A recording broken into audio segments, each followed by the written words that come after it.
Hey, good morning, Pastor Steve here. We're in 2 Kings 5, 1 through 19. There's a story there, and I'm not going to read it, about this little girl who was captured by the Assyrian general Naaman in one of his raids into the conquered land of Israel. We don't know her name. She was taken from a home in that raid and placed as a slave in Naaman's home.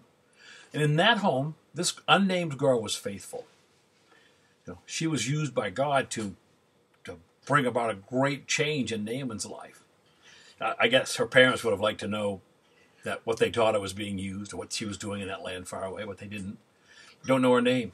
See, she's one of God's unsung heroes, his secret agents. Remember the Palm Sunday incident? Mark 11, there, chapter 2, verse 2, down through 7, Jesus tells the disciples to go into the village over against you, and as soon as you get there, you'll find a colt tied. Turn him loose and bring him. And if anybody says, "What are you doing?" say, "The Lord has need of him." Oh, that donkey. We don't know. We'll never know when we get to heaven. He was one of God's secret agents. See, Harry Truman said it's amazing what you can accomplish if you don't care who gets the credit. I personally am somebody who struggles with being noticed, being well thought of, being known.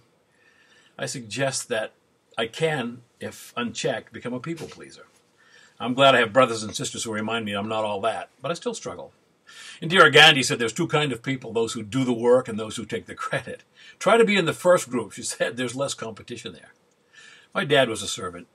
There are several churches here in Maine of which he was instrumental in starting from Sunday schools in a small community. He didn't have his name in lights. He didn't care who grew that group into the large, flourishing church. He didn't care who got the credit. Dad is known in many circles, but he never sought it. He was content to be one of God's secret agents. If God does bring you notoriety, don't knock it. But don't seek it. Don't make your name what is known, but his name. Yehuda Berg, director of the Kabbalah Society, said something very, I think, important. Our contribution purely depends on our consciousness and our willingness to support those in need, to show vulnerability and accept the support of others, to share without expecting the credit, to give it our all and allow our hard work to decide the outcome, to understand that control can only be achieved with a shared responsibility. You ponder that, Pastor Steve.